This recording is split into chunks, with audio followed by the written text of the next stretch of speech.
work out? It was only supposed to be for a little while. Okay. Do you take Total Liver Detox? That's the one that's missing.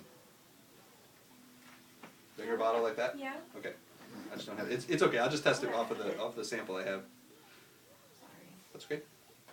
It's the custom mixes that we really need to have specifically, and this is the medication you're taking, right? You took this morning? Yes. I know I have it because I took it all this morning, the liver detox.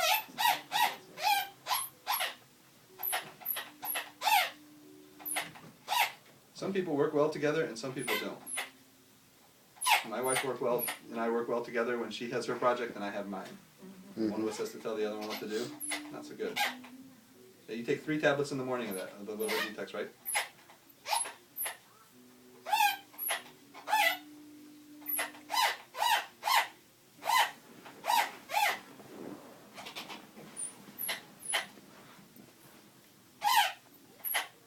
Good. The doses aren't going to change on anything.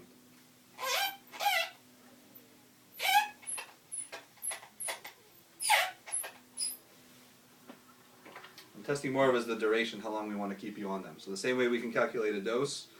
Now this is a little bit more, it's a little bit more intentional with our tests. So rather than saying calculate the dose, I'm saying we'll calculate the length of time we want to stay on this. And then I'm calculating the number is 6, 62, so we'll say 60 days on that one. It's not important that we get it exact. If it's 62, we just kind of round down and get close. 30 days, 90 days on liver detox. That's going to be your continuous support going forward. 60 days for the thyroid support.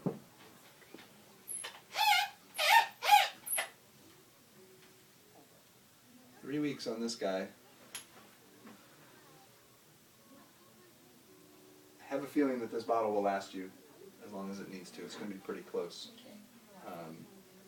But I think you'll only need to just finish that bottle. So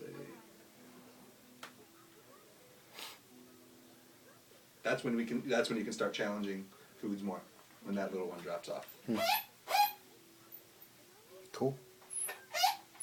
90 days on the progesterone. So the progesterone and the liver support are things that we're looking at a little bit more longer term. Okay. I don't think you need to be dropping off either of those. I don't think you need to be dropping off and this is just my opinion on the thyroid medication.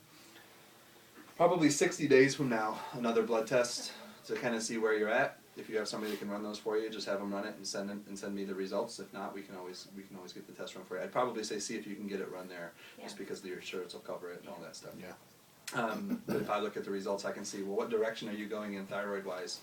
My hope is that you start off at a hypothyroid, right? That's probably where you started off this time, right? If I remember. And then they're going to give you medication to raise that up. Well, if you start seeing on your lab test that you're going into the hyperthyroid, then you need to start looking at backing down off the medication. I'm going to look at it from the respect of functional lab values. Okay, when you look at your labs and they sit in a certain range and they say, well, everything's within normal ranges. If anything comes up on a lab test that says low or high, well, it's definitely low or definitely high, because those ranges are they're huge. Mm-hmm. Well, we have a scale that we can look at that says, well, we're going to bring those ranges down into what's called functional range, and that's what the lab values used to be at like 30 or 40 years ago. Did you know that 250 used to be normal cholesterol? Not that long ago, 70s, back in the 70s, maybe 80s. 250 was a normal cholesterol. Now, if you're even approaching 200, they're putting you on statins. Mm-hmm.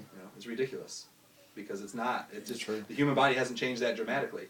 The lab values keep changing, and they only allow 2% above and 2% below the normal values of labs that are tested.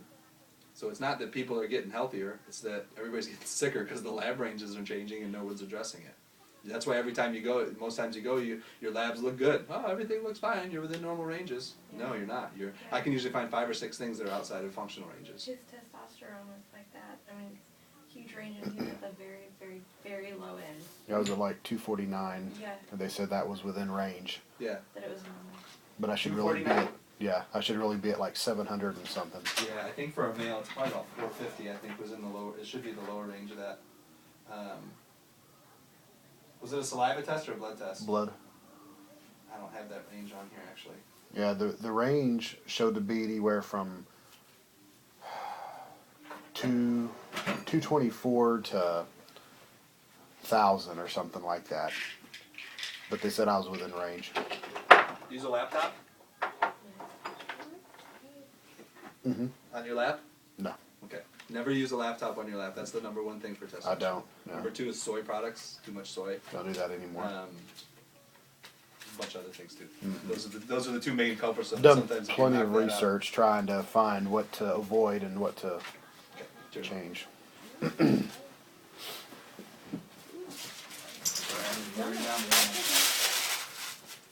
We need to get you in here next. That's what we need to do. Don't think she hasn't already told me that. Actually, if you were to run like a saliva hormone panel, there's probably some things that we could do off of that. Too. Mhm. So that's one of those things that we could you could look at. Okay. We could consult with you on that one. That's something I might recommend for you too, in a couple months. So that might be something you guys do together. Do a saliva hormone panel, send it all in, and we'll see what shoots out. Okay. I find more consistent things to test or check when I do it, especially when it comes to male and female hormones, when I do the saliva panels Okay. rather than the blood panels.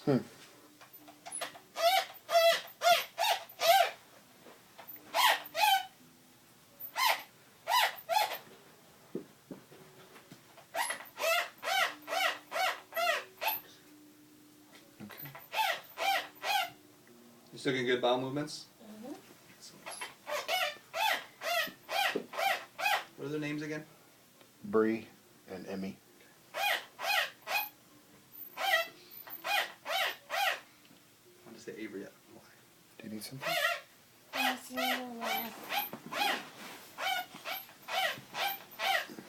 Are you in school? Yeah. You go to school? Just stays at home with mommy every day. That must be fun.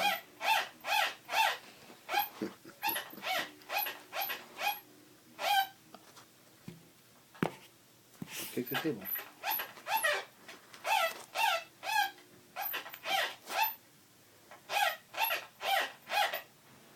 So I'm thinking based on what we have Being so good today.